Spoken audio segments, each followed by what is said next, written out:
Double Game Week 32 is finally here. In this video, I'm going to tell you the best players to buy from those teams that are doubling, the stats to back those players, but also discuss the players that you might want to avoid. I'm also going to run you through my team, my transfer plans, and how I'm going to deal with some of the injuries that have crept up, as well as talking about triple captain, bench boost, and assistant manager, as many of you out there will be activating the chips. If this sounds good to you, do me a favor, drop a like and subscribe. Let's get straight into it. So the first team we're going to focus on is Crystal Palace, and the reason for that is they have a double game week. They start game week 32 by playing Manchester City away, and they also end game week 32 by playing Newcastle away.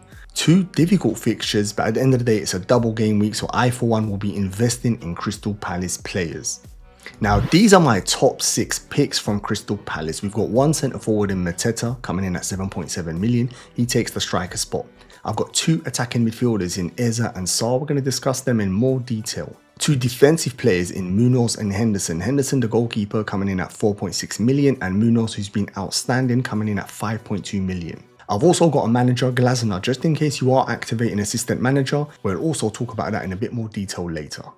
First, let's start with Mateta, a player who's having an outstanding season. He suffered that injury against Millwall in the FA Cup, but he was back scoring this weekend, which was good to see ahead of a double game week with an outstanding goal. He takes penalties, his form has been outstanding. If you include the games he's played, it's 8 returns from the last 10 games. Very consistent. He already has 13 goals and 2 assists, 3 double-digit returns, and currently predicted to return just under 7 points. Shot maps on the screen are taken from his last 2 Premier League fixtures. One of them only 1 shot, but it was a banger. He scored this weekend, and the game before that he had 2 shots. But I will say this, the reason the shot volume might not be as high as you expect is because his minutes have been managed since that injury. But I do expect his minutes to be pretty solid for the double game week. And to back up Mateta as an outstanding pick, just look at the bottom graphic. This is taken using the last 6 games data, and it shows you they're second to only Brighton for the amount of goals they've scored in those game weeks. So Crystal Palace are a very attacking team, regardless if they're home or away, and I could not see myself going into this double game week without Mateta. He is my favourite pick from Crystal Palace. Now let's have a look at the 2 attacking midfielders, both excellent options. We got Eza coming in at 6.8 million, and we've got Sarr coming in at 5.7 million, just a little bit cheaper. So if there's budget constraints and you cannot get to Eza without breaking up your team, Sarr's more than adequate to bring him in for this double game week. Now let's have a look at Sarr's stats here. He doesn't take penalties, but he does take some set pieces, which Sarr doesn't have. Now goals 2, assists 8, form recently is 4 from the last 10, which isn't incredible, and double digits is only 2. The fixtures we spoke about earlier on, they're not the easiest, but predicted points is near 7, which is pretty good. When you look at Sarr's goals, he's got 7 goals and he's got 4 assists. He's the complete opposite of Eza, who basically Eza's got less goals but more assists. Form, again, they're very similar, coming in at 3 out of 10. Double digits 4, very close as well. And predicted points, again, very close. So the point we're getting at here, there's not much between them. And as you look at the returns from the last 10 game weeks, you can see the points are very similar. Eza's returned in the last game week. He's had more shots in the last couple of game weeks as well, where Sarr hasn't actually had a shot. He's been unlucky. If you do have the money, me personally, I would be buying Eza instead of Sarr, but that's just my personal opinion. But there's nothing wrong. If you've already invested in Sarr, do not swap that. Perfect pick. Now let's have a look at the best from the rest. I've got 2 defensive players for you. Let's start with Munoz. He has been incredible. What a player. Super attacking, plays in this 3-4-3 system. He's basically the right winger, always there, very threatening. I've done videos on him earlier in the season being an excellent asset, and it has turned out like that. Just look at his minutes. Glasner trusts him big time. That position is his, so you got no worry about minutes in the double game week. Clean sheets 9, assists 5, goals 4, form 8 returns from the last 10. Outstanding, which tells you even though the fixtures are very difficult and potentially unlikely to keep a clean sheet, with him that's not so much of a problem because you could be getting attacking returns. His predicted points are just 4.45. I think he surpasses that with just 1 attacking return in the 2 games. I have a goalkeeper for you, and the reason I have the variety of options, a lot of these transfers depend on your team structure. So for example, if you've got Gabriel injured and you want to make a transfer, it makes logical sense to bring in one of these players I'm going to show you in today's videos, like Munoz. A double game week, outstanding statistics, it's a no-brainer. Where if you've got a goalkeeper who's injured or not performing, or you don't have a double game week goalkeeper and you want to make a transfer, Henderson could be your pick. So it is the reason I've got a variety of players for you here. It's not necessarily just one player fits all. Some people might not have a space in their midfield. Some people might not have a space up top. So it all depends on your team structure. Anyway, let's get back to Henderson. Minutes, incredible, having a great season. He's been returning recently. Just look at his form, 5 returns from the last 10, which is pretty decent for a goalkeeper. 9 clean sheets, obviously no assists, but his rank is 5, and what I mean by that is he's the 5th highest scoring goalkeeper in FPL. Predicted near 6 points, which is again, not too bad. And relatively cheap, 4.6 million. So again, goalkeeper moves, we frown upon them because the ceiling is not that high. You're lucky if you just get a clean sheet. Very rare you get an assist or a goal, of course. So hence why it's my least preferential. But again, depending on your team or what you've got set up, he's definitely an option for the double game week. And must remember, I know in this video I'm focusing on game week 32, but Crystal Palace have the unique situation where they double again in 33.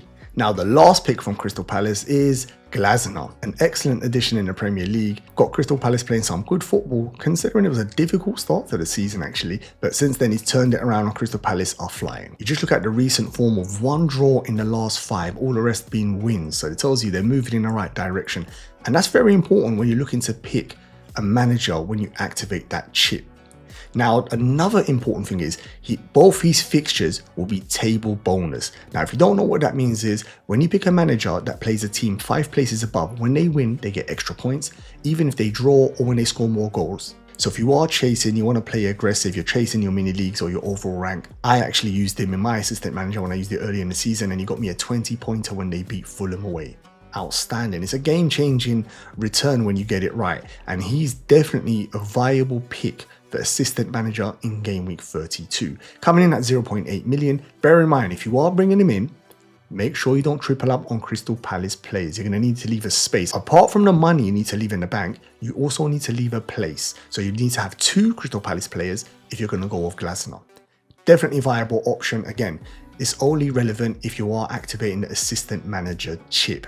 And with him, you'll be getting 5 games for the price of 3. Think about it, he's got a double in 32, a double in 33, and then you can transfer him out for another manager in 34 if you like. So you can maximize it. 5 games where other managers might only get 3 games from their assistant manager if they haven't planned this correctly. So that's the Crystal Palace players I'm recommending you buy in this upcoming game week. I'm also going to talk about them in a little bit more detail when I talk about my team later on. The second team we're going to focus our transfers on is Newcastle United. For the same reason I recommended Crystal Palace players. They have a double game week in 32. This time they play Manchester United at home and they play Crystal Palace at home. It's a much better double than Crystal Palace have, to be fair. And I've also got 6 lovely picks for you depending on your team, which places you have available and how many transfers you have available. I've got a player for you. Let's start with Alexander Isak. He's going to be the forward from Newcastle. I recommend. I think it's a given. Most of you most probably already own him. I've got 2 defensive assets for you to pick from, Livramento and Burn. And I've also got 2 midfielders, Murphy and Gordon. Eddie Howe had to be in here just in case you are activating assistant manager, and is an option if you don't want to go for Glasner, you could easily go for Eddie Howe. We'll talk about this in a bit more detail in a minute. But first, let's start with the star pick from Newcastle United, which is Alexander Isak. Having an incredible season. He is the player that every team in the world football looking at to bring into their team, which tells you everything you need to know about him. Excellent pick and an excellent FPL pick. The graphic on the screen backs this up. It shows you his expected goal involvement is second only to Haaland, which is very, very good, as you know, because normally all the goals are funneled through Haaland for Manchester City, and it's very similar at Newcastle. When they score, he's normally involved. Frustratingly enough, some of us captained him against Leicester and he wasn't involved. I've got 2 shot maps taken from his last Premier League games, and you can see the shot volume is no issue. Good quality shots from inside the box, and the amount of shots he's taken is incredible. So again, another big tick for us. Speaking of ticks, takes penalties. Of course, that's lovely. Goals, 20 this season, 5 assists, 5 returns from the last 10. So his form is not too bad. Could be better coming into this double, but with someone like Isak, he could explode any game week. And predicted near 11 points. Again, very, very good captain material. And this is the part where I'm going to talk about triple captain.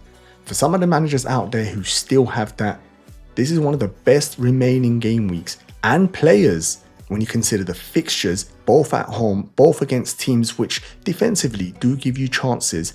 Isak is a perfect candidate. I spoke about all the good stuff. The only thing I could think about which puts a bit of a downer on it is his minutes recently have not been great. There was a complaint last game week about a groin injury, but he still played. He played against Leicester and came off around the 70th minute. So he's playing, he's fine. And after that match, Eddie Howe said, we don't need to manage him no more. But we know how Eddie Howe is with his updates. You have to be a little bit skeptical of some of the details he gives us. But if we do get information he's fully fit, going to start both fixtures and get at least 80 minutes in both games, he's definitely captain material and triple captain material if you do have that chip. Excellent pick. I think most of us already own him judging by his percentage. If there is a reason you actually don't own him, he's your first transfer you're going to do this game week. Now I've got two juicy midfielders for you. We've got Anthony Gordon and we've got Jacob Murphy. Very similar to Sarr and Eza. Both excellent players. There's a difference in price here, of course, again, similar to those two. Gordon comes in at 7.4 million. As you can see, he's yellow flagged. We're going to talk about that in a bit more detail. And Murphy's pretty cheap at 5.1 million. Expect him to rise before this upcoming deadline with his heroics against Leicester. Now, Gordon's injury isn't ideal. He wasn't even in the squad against Leicester, which is not great when you consider the double game week is around the corner. We should get an update from Eddie Howe in the press conferences before the deadline, which could help make your decision. Anthony Gordon's form before he was injured and suspended, we should say as well, was 5 returns from the last 10 games, which is not too bad.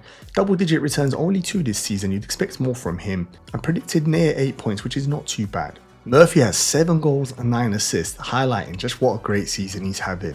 And like Gordon, from the last 10 games, he's had 5 returns.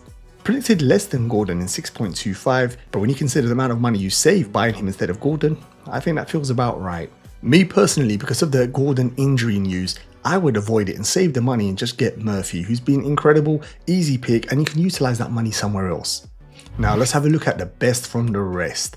We've got 2 defensive players here, both pretty cheap. Livramento coming in at 4.6 million, although I expect him to go up before the deadline with his heroics against Leicester. And we've got Burn, the Carabao Cup final hero, at 4.5 million.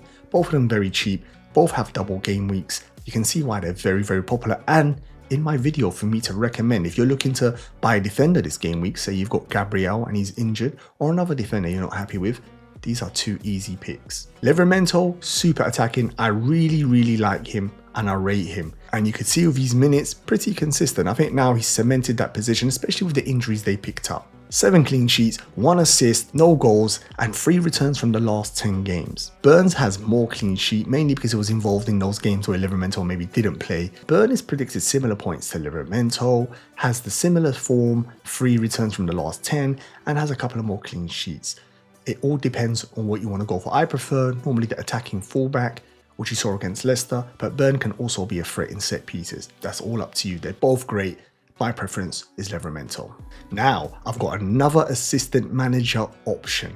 Eddie Howe been excellent this season, and so have Newcastle. Just look at their form, 4 wins and 1 loss in the last 5. Again, this is very important because when you use the assistant manager chip and you bring a manager in, you're depending on 2 things. First of all, to win their game. Second of all, you need the team to score goals because you get extra points. And Newcastle are ticking both of those boxes. They've gone from strength to strength since winning that cup, and they can clearly see the Champions League qualification in sight, so they have motivation to continue playing. Unlike Glasner, Eddie Howe won't have table bonus. So what I mean by that is no extra bonus points for you because both his fixtures are teams below him. And remember, you only get those extra bonus if you pick a manager who's playing teams 5 places above. If you are considering Eddie Howe, leave some money aside. He's a bit more expensive. He's 1.5 million, but also you cannot have triple Newcastle players. So you might have Isaac and either a midfielder or 1 defender. So these are things you need to consider when you're doing your transfer plans. From my perspective, I would have triple Newcastle, but of course, it depends on your team, budget, and how many transfers you have available. This is my team for game week 32, and as you can see, I've got 2 free transfers and 0.9 million in the bank. My main concern is Gabriel. As you can see, he's red flag, hamstring injury, and it sounds like he's going to miss the remainder of the season. The rest of the team is in pretty good shape, and so it should be. I did wildcard in game week 30, so I'm hoping it is set up nicely for the upcoming doubles and blanks. The first thing you're going to notice is I have triple Crystal Palace and triple Newcastle. Like I spoke about a minute ago, I'm really keen on these doubles and I want to maximize my potential for points. Crystal Palace, I went through Munoz, Eza and Mateta. That's my favourite 3. And for Newcastle, Livramento, Murphy and Isaac. Again, that's my favourite 3. I've got double Manchester City in Vardio and Marmouche. Double Arsenal with Ryan Gabriel, although I did say Gabriel's going to have to come out. We'll talk about him in a bit more detail later. I've got Areola as my second goalkeeper, and the reason for that is he plays Southampton in game week 33, and that is a week I'm thinking about activating my bench boost. There's a slight chance I do it this game week 32, but I'm going to wait and see just before the deadline, but my preference is to go in game week 33. Milenkovic from Nottingham Forest, mainly because he's such an attacking threat in set pieces, but Nottingham Forest have been incredible defensively. Rodgers, the outstanding cheap asset from Aston Villa, also has a double in game week 33. Frustratingly enough, I've been benching in the last 2 game weeks and he's been returning so many points, so that's been frustrating. Let's hope he does that when I actually do play him. Palmer, who's been super frustrating but kept him in the team. The plan was to leave the money in him there to see how many minutes Saka gets and whether he's fit enough to play the double in game week 33. If he is, I will swap Palmer for Saka. So these are some of the transfer plans I've got in place, which could happen this week or next week. Now, before I talk about my transfers for game week 32, let me tell you about some benching dilemmas I currently have. If I don't use bench boost, if I use bench boost, it saves me this headache. But if I don't, I want to save the bench boost for game week 33. I have the dilemma of having to bench either Salah, Palmer, or Marmoush to play Rodgers. And now you're thinking, why would you do that? Some of those players take penalties and play for superior teams. Yes, I have some recency bias of Rodgers the last 2 game weeks scoring so many points and being first on my bench. But more importantly, Aston Villa plays Southampton, which is a gorgeous fixture and potential for him to go crazy. Now, the flip side of that is that Southampton game is sandwiched in between the PSG fixture, which is one of the biggest games in recent history for Aston Villa. And we know Unai Emery, he's a European machine. He loves European football. He's outstanding at it. He's won so many trophies in Europe. And he was also sacked by PSG, so you just think there's going to be extra incentive for him to rotate big time against Southampton, especially if the first leg goes well against PSG. So I've got this dilemma in my head. I'm not quite sure what to do with it. I can see this going right up until the deadline. Surely I don't ever bench Salah, so let's just forget that. So it's between Palmer and Marmoush. Palmer not been flying recently, Chelsea hit and miss. And then Marmoush, who played really well against Manchester United, albeit it's a poor game. You would think in that fixture against Crystal Palace at home, he could get some joy, especially with no Haaland. His minutes are good, and maybe he's the penalty taker. But I just can't get it out of my head. Rodgers' recent form and Southampton fixture. So that's one of the main conundrums I've actually got if I don't use bench boost. Apart from that, I think the team picks itself. Maybe Vardiol versus Milenkovic could be a bit close. Both home fixtures. Could go Milenkovic, thinking Everton are a bit more toothless than Crystal Palace. Now, when we're talking about transfers, this is the only issue I have in my team at the moment. Gabriel, injured. Sounds like he's out for the remainder of the season. He's dropping in value every day I keep him on my team. Now, the easy option for me is to swap him for another Arsenal player. Don't forget, Arsenal double in game week 33 with a lovely double, so I'm thinking ahead. I could make this transfer like Kiwa, cheap, 4.8 million, an Arsenal defender, and that was my original plan, to double up on the Arsenal defense as the attackers are pretty limited. Or the other option is to go someone like Konsa. Pretty boring, but again, Aston Villa have a double in game week 33. So I'm trying to think ahead here so I can maximize my doublers in game week 33.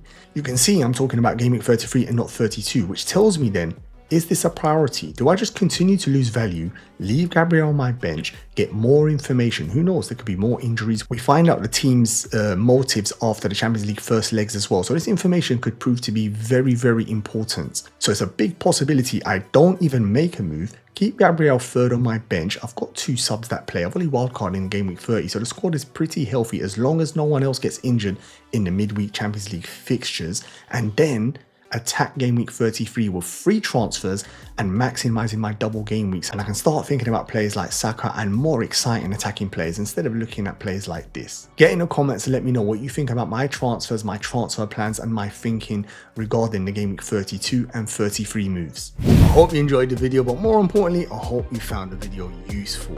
Get in the comments and let me know what moves you're making for double game week 32. Before you jump off to the next video, drop a like and subscribe, share the video. I'm trying to get to my next milestone, and I can only do that with your help. And if you're interested in entering my weekly predictions league where I give a prize every month, free to enter, all you need to be is subscribe and like the video. Check out the video on the screens. My last live stream's got all the details on there. Good luck, see you in my next video.